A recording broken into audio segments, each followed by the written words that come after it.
Holy jumping Jehovah Hoots. Welcome to Undrafted Hockey Family. Today we're talking about all these massive trades. It is honestly just like I went to bed. I did the video last day of the Flyers trade, and like as that was happening, the JT Miller one happened. I was like, geez, that's crazy. I can't wait to make a video tomorrow because I had already taken an edible.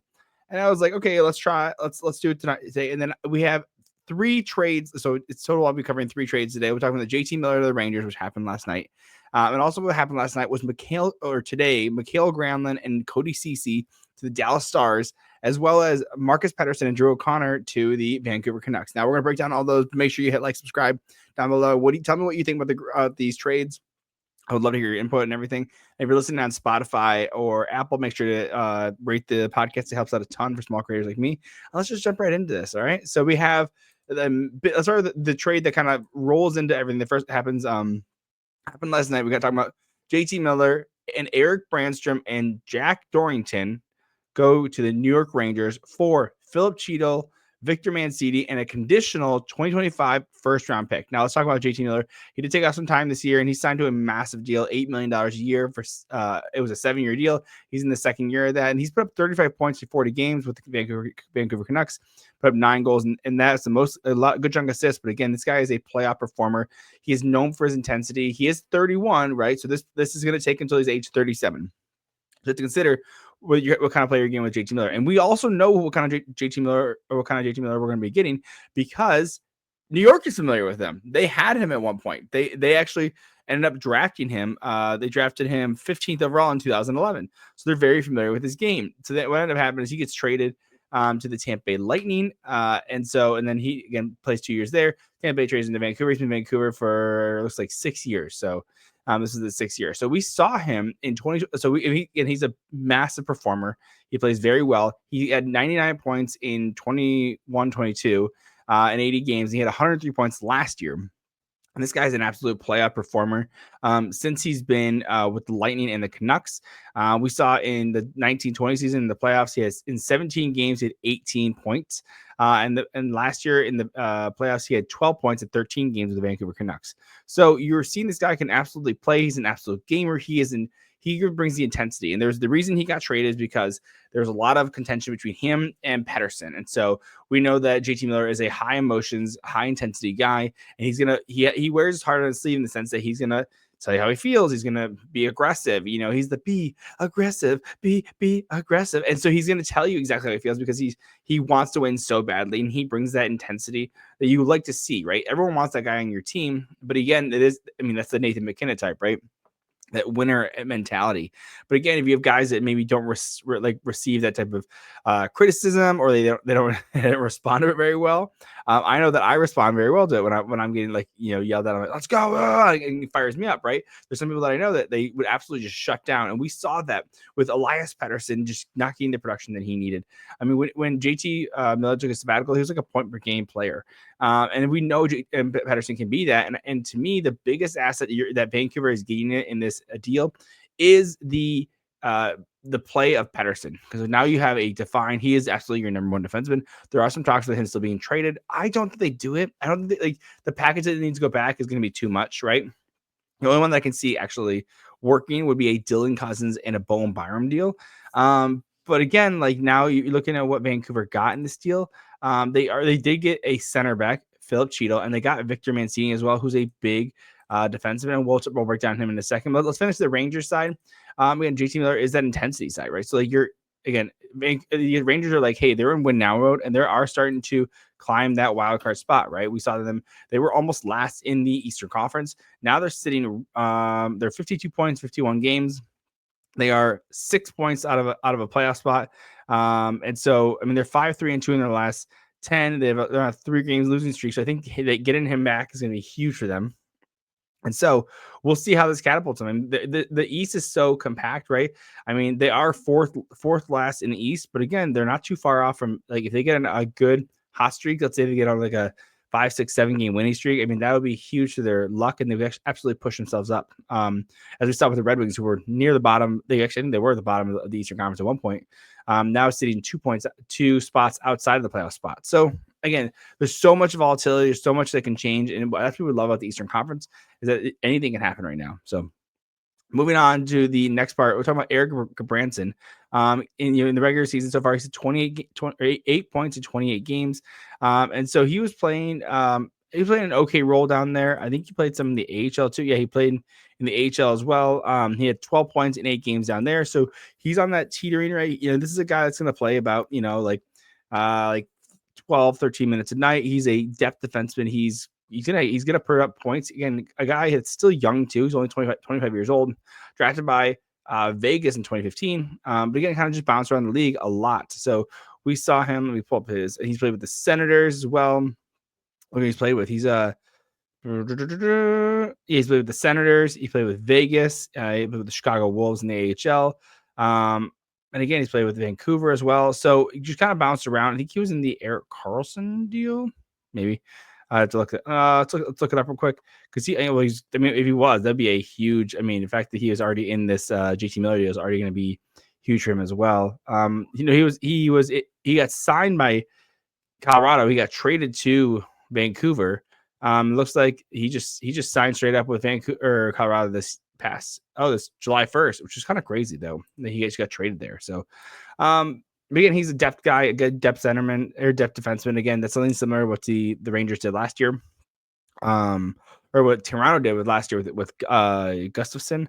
Should guys depth again? He can provide a little bit of offense, and you like to see that from him. So like a good little pickup, right? Just part of a deal. So now, mind you, let's talk about. So you have JT Miller goes over there. You have Erik Brannstrom and Jackson Dorrington. It looks like he's just a 6th round pick in 2022. Doesn't broken out of the NHL or anything. He's currently at Northeastern, 10 points, 24 games, which is fine for a D guy, right? He's 6'2", not 192 pounds. Prospect, hey, it's worth a shot, right? Might as well try him out, right? So, moving on to the next parts of the deal. Who are the Vancouver Canucks getting in this deal? The Vancouver Canucks are getting Filip Chytil, Victor Mancini, and a 2025 first-round pick conditional, by the way. Now, who are they getting back for JT Miller to take his spot, right? Mind you, JT Miller is a center. Vancouver wanted to get a center back, and they're like, hey, we don't want to rebuild. And that was the hugest thing. It's like, hey, we don't want just first-round picks. We don't want like prospects that are like 19, 20, 21 years old. We want guys who are established NHLers. And in this case, they get Filip Chytil, who's been playing a lot of third-line center. And so on that third-line center, he's getting 20 points in 41 games. Not too bad, but a half point per game player. So, and he's signed into a $4.4 million contract. He's in the second year of his 4-year contract, right? He's 25, so he's locked up, right? And in this case, Vancouver is getting a guy that can play. He's going to be tried out at that second line center spot, right? We don't know if he has that capability yet, but again, there's guys that you give them the opportunities, they can absolutely step up. I'm traditionally a Red Wings fan, but again, and I'm a Red Wings fan wearing a Stars jersey. My wife got this for me. I absolutely love this jersey, Jason Robertson, and we'll be covering about the Stars later in the trade with Mikael, Granlund, and Cody, Ceci. So this is actually why I'm wearing it right now. So talking about what's happening with the Vancouver Canucks side of this, again, Filip Chytil currently has 20 points, 41 games. Again, so this is a guy that can absolutely going to be expected to step up, right? He's in that range too with the Vancouver Canucks, where they're in that like 24 to like 28 range. So Filip Chytil's 25 is going to be coming up with these guys. He's 6'3", 209 pounds. So again, a good size guy. And he's going to really have to step up. He was a late first-round draft pick, 21st overall. But again, you can absolutely see like he was part of the kids line as well with Lafreniere. And we see him as a point. He's in 22-23. He had 45 points in 74 games. So you can see that good production. If we can get him up to like a 60 to 70 point game as a second line center, and you can get Pettersson to get back on that 90, 100 point range, like that would be a good center right there. Again, he may fall back into a third line center, but again, you traded JT Miller for this, right? So you have to understand that you're hopefully getting as high as you can because you have to take over that second line center spot. But again, if you think about this too, JT Miller had a full-blown no movement clause. So he got to decide if he didn't want to be traded, he could have said no, right? And so Vancouver actually had to ask him to waive his no movement clause so that he can be traded, right? He's like, hey, would you waive it for the New York Rangers? He said yes. So, and that was the only team that he was willing to do it, right? So when you look at what the Vancouver Canucks are getting back, it's underwhelming. And it was actually expected to be underwhelming because he had a no movement clause, right? So you can't expect to get a ton back for him because you're kind of limited He said, hey, I'm only going to wait for this team. And he did, right? And so you got out of this. Again, the biggest asset coming back is Elias Pettersson getting back on track. And that is the biggest thing that you need to see from the team is you need to see Elias Pettersson get back, right? We saw this was stressing out other players like Quinn Hughes and again, Elias Pettersson. Quinn Hughes who, by the way, is doing just fine. Again, I don't know how much it affected him, but again, as captain, he's kind of like a low-key guy. He doesn't want to, rock the boat or anything. But Quinn Hughes, again, he's putting up 59 points in 47 games, honestly, on a Norris/Hart tilt, right? And again, hopefully Filip Chytil can help with that record because Vancouver Canucks are currently sitting outside of a playoff spot. They're currently 56 points, 51 games. Again, they can bump the Colorado Avalanche out of there or potentially the LA Kings. But again, you have to do the work to do that, right? LA Kings are currently on a 2-7-1 in their last 10 skid. So you can absolutely jump down on a 4-game losing streak. Vancouver 5-5, you need to bump that up. You need to be winning 7 out of 10, maybe probably 8 out of 10, just to kind of get ahead and establish yourself in that Pacific Division. So Filip Chytil, again, a nice little pickup. Hopefully he can step up into that position. Who else are you getting in the defense? So Vancouver also said they not only want to get a defense or a center, they also wanted to get a defenseman. So they get back Victor Mancini, which, by the way, is very impressive for him. He's only 22 years old, and he's 6'3", 229 pounds, and a right-shot defenseman, which is a pretty good asset to get back. Only 5 points, 15 games so far this season with the New York Rangers. A 5th overall pick in 2022. So the fact that he's able to pop off this soon is phenomenal. Again, they kind of had to call him up because, he was performing. He's performing. They also traded like Trouba, right? You weren't getting guys that were a ton back, right? And they had some injuries as well. And he clearly was established again, played in the AHL as well, 10 points in 23 games. So a little under half point game player. Again, this is great for a 5th round pick, 22 years old, and he's still on his ELC. So he's still on a small contract, 2-year contract, $870,000 for this year and next year. So you get a cheap guy. And mind you, in this trade, Vancouver is also saving cap space, right? So they're actually getting back, looks like they're getting back $3.5 million, right? So that's phenomenal. That's a great little bit that you're getting back in the trade because you're trading a big contract like JT Miller's. So yeah, that's huge for them. So Victor Mancini, hopefully it works out. 22 years old. That is a guy that is a NHL player, right? So you're getting moving out 2 NHL players. You're getting back 2 as well. So not a bad deal there. So looking at the JT Miller trio. Oh, and you also get this again. Vancouver's also getting a conditional 1st-round pick, which we're going to be talking about, right? And that condition is because they've already moved it, by the way, which is kind of crazy. And we've seen this. This is the second time that Vancouver has done something like this. So they did get a 1st-round draft pick from Rangers 2025 draft pick in the 1st round. It is top 13 protected. And if it is top 13, it slides to 2026 unprotected. So a good bit of business there. And again, they take this pick and they end up flipping it. So we'll actually talk about that flip in just a minute. We're going to actually jump to break and we'll skip the break. We'll do the break later. That's fine. No big deal. We'll push it. Because who told me I can do that? I did, because that's my channel, baby. Let's do this. All right, let's talk about where did this pick end up going. The Vancouver Canucks do a second trade, and they end up acquiring Marcus Pettersson, Drew O'Connor from the Pittsburgh Penguins for Danton Heinen, Vincent Desharnais, Melvin Fernstrom, and a conditional 2025 pick. What 2025 pick is that? That is the New York Rangers that we were just talking about that goes to the Pittsburgh Penguins. Pulling that up. Let's see, where you at? It's not showing it, of course not. There it is. Yep, it's the Rangers draft pick. Which is funny because the Pittsburgh Penguins are in the Metro Division, and so are the Penguins. So it's like, Pittsburgh's actually rooting for the Rangers' downfall already as it is. So even more so, why they would end up rooting for that. So let's talk about we were just talking about the Vancouver Canucks. Let's talk about them as well because they are. Actually, we'll go back to the JT Miller just for a hot second. Who wins this trade? I mean, in my opinion, it's the Rangers. Rangers win this trade because they get the best player. I mean, and you get a guy who's an established, good playoff performer, a good regular season performer, a high intensity, and that is a win in the sense of the trade, right? That the value that's going in the trade is JT Miller. Highest upside in this case could be the Vancouver Canucks. We saw them go to the second round last year, and they went to game 6 in the second round. And so if you can get the team back on track and get him back in a playoff spot, that is absolutely huge. Again, if we can get Pettersson on a great track again, that's going to be massive for the team and massive for the long-term development of the team, because this team is now still young, right? The guys on this team are very young. And so why don't you try and surround them in that same vein of like, oh, these guys are all going to be together, right? These guys are all going to grow together. And so you're looking again, Elias Pettersson, 26, Brock Besser, who needs a new contract. Honestly, I think he gets traded. He's 27 though. You have DeBrus 28, Garland 28, Chytil 25, Dakota Joshua 28, right? Like Nils Lundqvist signed long-term 24.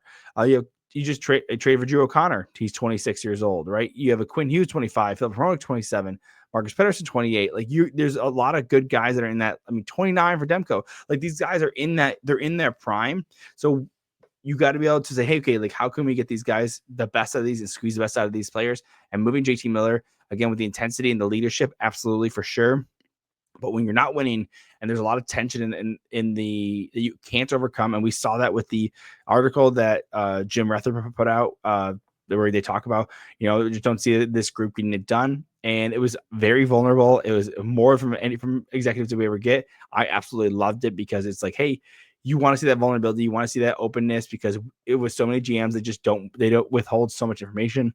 I'm a Detroit Red Wings fan and a Dallas fan. We don't, Jim Nill and Steve Eisman don't tell us nothing, right? They don't give a lot because that's intentional. So to see Vancouver president, which was a big deal. Like they don't talk about these things ever. So like, I love the juice. It's not normal.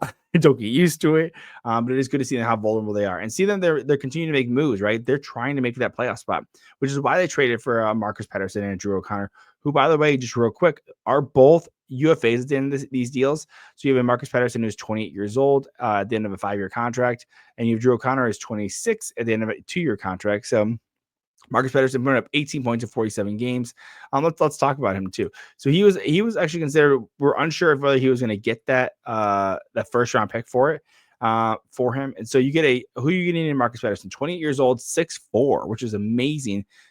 Shoots left, and so you get to play on the left side. Maybe you could put him with a Quinn Hughes. He's a fairly defensive guy. I would say he's a lot better on the defense. Again, not doing so good because Pittsburgh's not that good right now.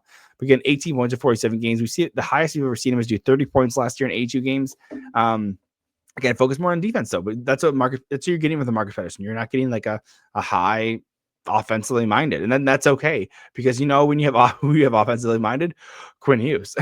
I mean, so that's a phenomenal setup with Marcus Pettersson. And then he was going to get traded, and so if the Vancouver Canucks like him and he's working out really well, then he might be able to really thrive, or he may be able to re-sign and thrive there long term. Currently, it looks like they have Marcus Pettersson playing the second pair with Filip Chytil again, which actually may be better because Tyler Meyer and Quinn Hughes have been playing together mostly. Quinn Hughes is lefty, so that's on me. So Marcus Pettersson would fall down to the second pair with Filip Chytil, and again, in all offense, hardly, and not a great defensively minded defenseman in Filip Chytil. I think that's going to be huge for Marcus Pettersson to be able to play with him because again, he's 6'4". I mean, dude, the defense for the Vancouver Canucks is just huge. The two smallest but most offensive producers are Filip Chytil and Quinn Hughes at 5'10", and Filip Chytil is a 6. So everyone else is 6'8". Tyler Myers, 6'4". Marcus Pettersson, Derek Forbort, 6'4". Carson Ceci, 6'5", 6'2", Noah Juleson. So again, you're getting massive guys in these cases. So hopefully they can keep Marcus Pettersson. I think that's the goal. And they end up moving that first round pick for him. So who else are the Vancouver Canucks getting this deal? They're getting Drew O'Connor, a 26-year-old left winger, 6'3", 190 pounds. Currently playing on the fourth line again with the Penguins. 16 points in 53 games. Not a huge producer, but a good bottom six guy.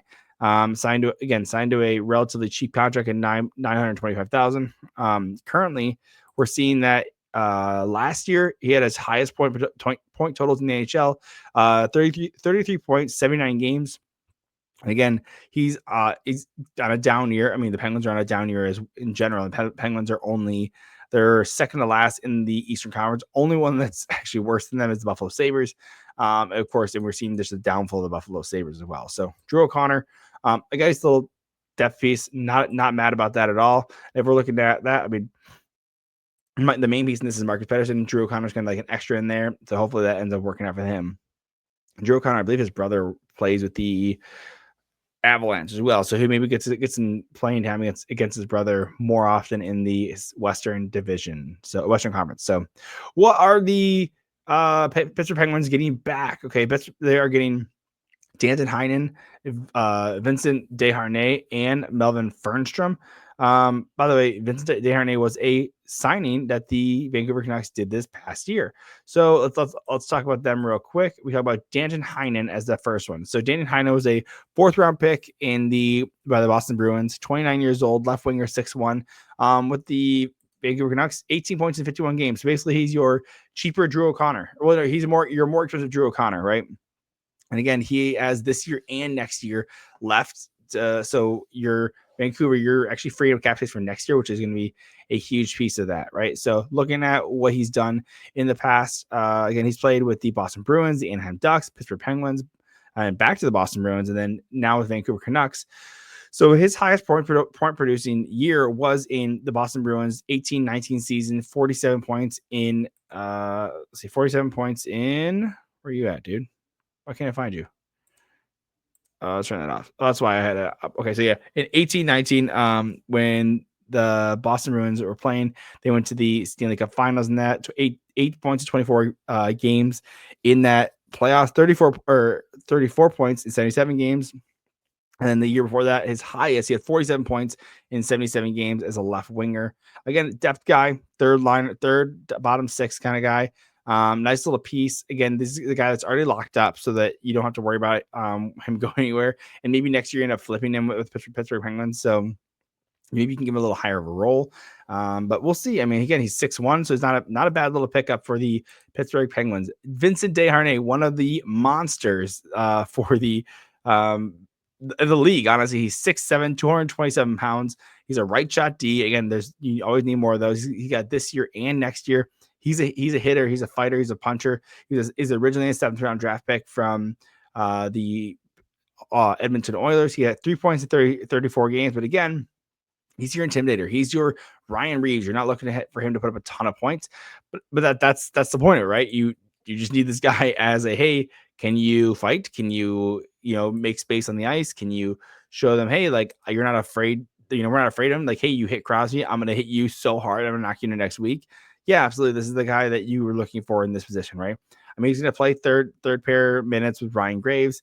Again, but he's still a right shot D, so you're not mad about it, right? But again, you're like, oh, you're going to put him on the power play? No, because you have like Crystal Tang and Erik Karlsson for those types of positions. So I think this is the Pittsburgh Penguins need guys, and someone will absolutely, if the Pittsburgh Penguins want to retain on a guy like him, and someone wants to trade for him, give him like a third or fourth round pick for him. Again, it's just an asset that you can end up flipping. And Vincent Desharnais is definitely a bruiser. He was with the Edmonton Oilers last year because he was highly sought after, right? Because he's gonna hit guys. Yeah, he played 2 years with the Edmonton Oilers, 11 points in 78 games. Again, he's playing a little over like 10 minutes a night, but again, you're getting him because he's a bruiser. He's gonna hit people. He's gonna show up and like really start to muck people up. And he's a playoff performer in the sense that he will scrap you, right? He'll scrap with you. And then lastly, Melvin Fernstrom is a right-handed 18-year-old right winger, shoots right, 6'2". He's a 3rd-round pick for the Vancouver Canucks in 2024. He's a very young kid. If we're looking at where he's at right now, he's in Sweden, and he has 2 points in 4 games. Looks like last year in the U18 suite in the World Juniors, he had 8 points in 7 games. So again, a nice little prospect. So what Pittsburgh's getting, a nice little prospect that may work out for them long term. 3rd-round pick again, it may take a couple of years.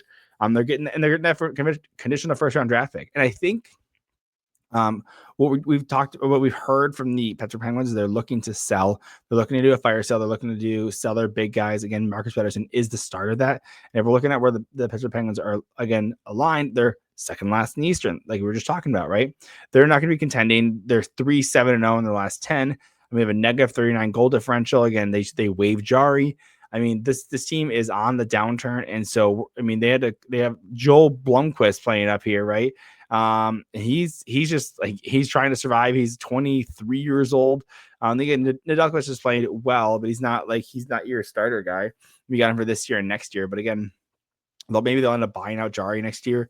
But we'll see. I mean, I'm curious. I imagine they're gonna try and flip an Evgeny Malkin, right? Who has he's got the rest of this year and next year on his deal. I think they like to get rid of Chris Letang, but a lot of these guys have no movement clauses, so you can't do anything with them because they're protected, right? And I think you just re-sign Crosby.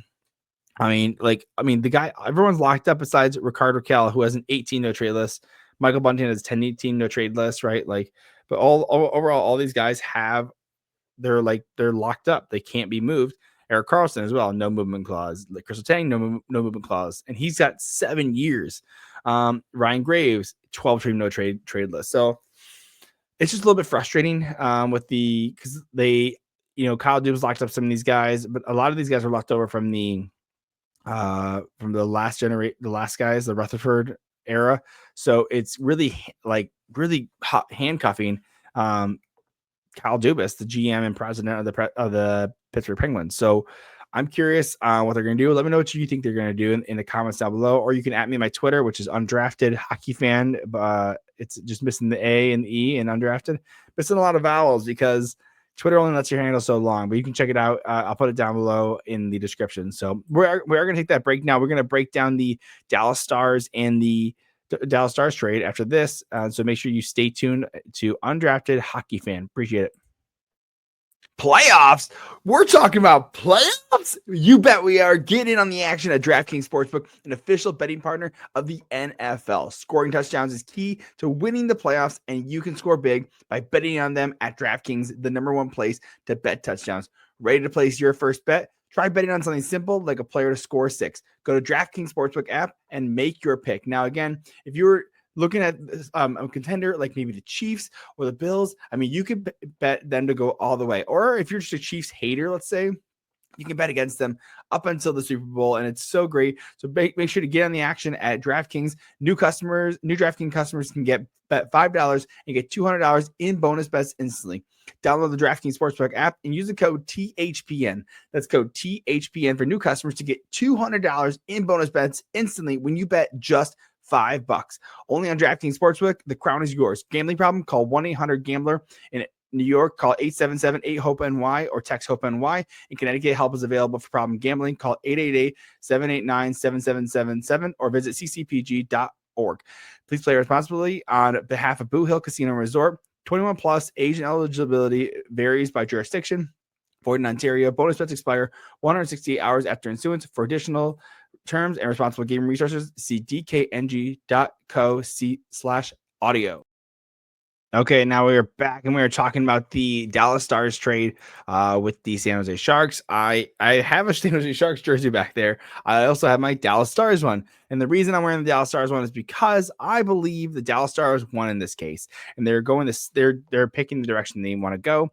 And so when you look at the standings and everything too, Dallas Stars are second in the Central. They're doing very well. They're sitting looks like 4th in the whole Western Conference. So they're 6-4 and 0 in their last 10, 38 goal differential on a 4-game winning streak. I mean, keeping this thing going. Again, they're looking really good. I mean, they're looking solid. The problem is that the Dallas Stars had a ton of injuries, and so they needed to kind of fill in some of these spots where they're like, hey, like we gotta like take care of these guys. I mean, we just saw one of their guys. I mean, we know Tyler Seguin has been out.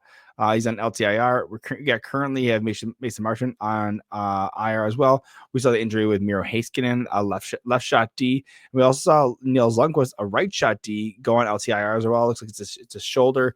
Looks like it's going to be a season-ending injury as well. So again, you need to trade for that defenseman, that right-hand shot defenseman. So what does Dallas do? They go out and they get a Mikael Granlund and a Cody Ceci in those deals. So if we're looking at, I'm going to start with just Cody Ceci just because the right-hand D part.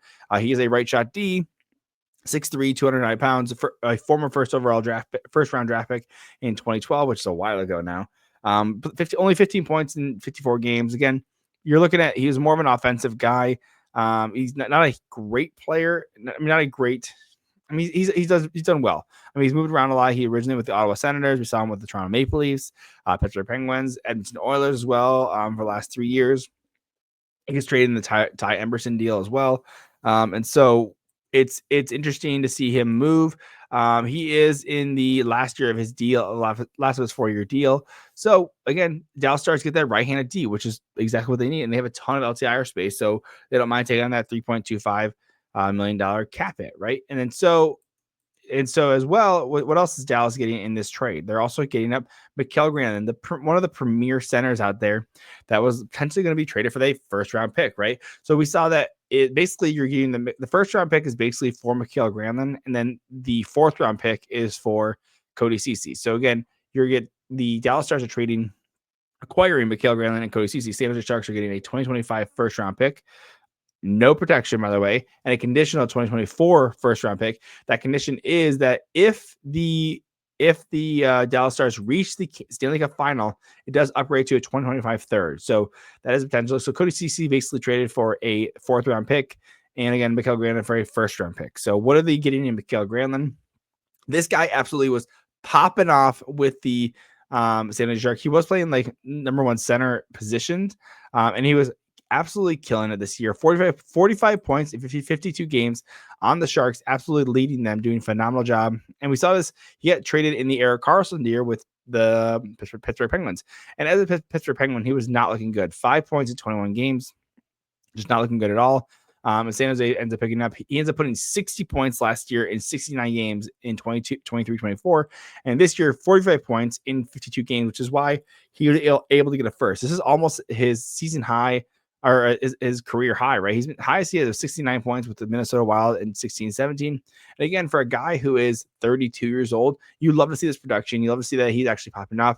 He was a huge leader in the locker room, and he just was producing really well. Again, that's what's huge on these teams like the San Jose Sharks. You need guys that can produce, that are good leaders, that have been around for a while. Again, 32 years old, it's been around for quite a bit. And played a ton of hockey, right? We're looking at, I don't think it shows how many games he has, but he's played all over the place. Again, he's played in the playoffs as well.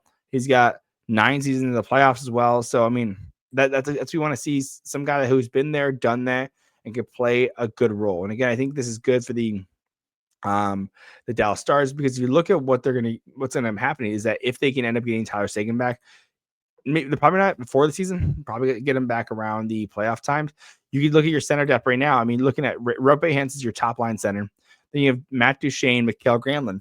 Imagine throwing you can do Tyler Seguin there on the center position, or you can put him on the wing. And then I think he's a left shot. Let's see. Tyler Seguin he's a right shot, right? Let's say he's playing the right side. Right side already has Wyatt Johnson, and you have Maverick Bourque. So let's say you move Maverick Bourque down, and then you have Logan Stankoven maybe on the left. Like, you can move him around wherever you need to. Like, there's a lot of good options with Tyler Seguin. We saw him producing very well when he was here, or when he was playing. Tyler Seguin had 20 points in 19 games, really absolutely popping off. And so again, Mikael Granlund's going to fit just right in here. Playing again with Sam Steele and Logan Stankoven, again, a good stability there. And so yeah, I'm excited to see what he does. I think it's gonna be a good little pickup. It's expensive, right? But Dallas Stars are in a good position. They can absolutely go far. Currently, if they end up playing right now, I believe they would end up playing the Minnesota Stars. Goodness gracious, Minnesota Wild, by the way, which were formerly the Minnesota North Stars. So that'd be a great little matchup there as well. And Minnesota is hurting a little bit. They had some injuries as well. They Kaprizov is out currently. So if they could capitalize on this and start to get better and start to get they can start getting themselves. If the Dallas Stars had waited until the trade deadline, Mikael Granlund's price may have gone up, as well as they probably would want to spend it, or they maybe got someone worse, right? So this makes guys like Brock Nelson look a lot better in the trade deadline, right? You have Yanni Gourde in Seattle. So these guys, I think Yanni Gourde goes probably for a second. I think Brock Nelson's probably going to go for a first, but then Mikael Granlund, again, one of those premier centers that we were looking at, everyone was guessing it's going to cost around a first round pick, and it did. But again, Dallas Stars getting Cody Ceci is a good right-handed shot defenseman. It'll be great in that bottom 6. So I'm excited to see how this works out. I think the Dallas Stars absolutely have a chance. And we saw they could probably go at least to the second round. I think Minnesota's doing well, but I think they're doing really well on the road. Honestly, they're 20-5, whole 25-3 on the road. They actually have a losing record at home, 11-12-1, the Minnesota Wild. So if they were the away team, I mean, Dallas Stars would absolutely have someone to contend with, right? So who Dallas Stars are 19-7-1 at home. So I'm really excited to see how this goes. Let me know what your thoughts are on the Dallas Stars trade and the JT Miller trade, as well as the Marcus Pettersson trade. And so, I mean, it was a Pettersson trade. It wasn't it was the Vancouver Pettersson trade, but not the one that we were looking for, right? And just a side note, Vancouver now has 3 Petterssons. They have 2 Elias Petterssons and now a Marcus Pettersson. Just for your fun little knowledge. So let me know what your thoughts are. Hit like, subscribe. I really appreciate it. And you can put a rating. It helps out so many small creators for me. Follow me on Twitter if you want. Like I said, I love causing trouble. And yeah, I'll catch you guys in the next one. I'll plan on doing a live stream next week as well. So I will keep you guys tuned. So make sure you subscribe and you can click notifications so that you can find out when I'm be on next. So love you guys. Bye. Catch you later.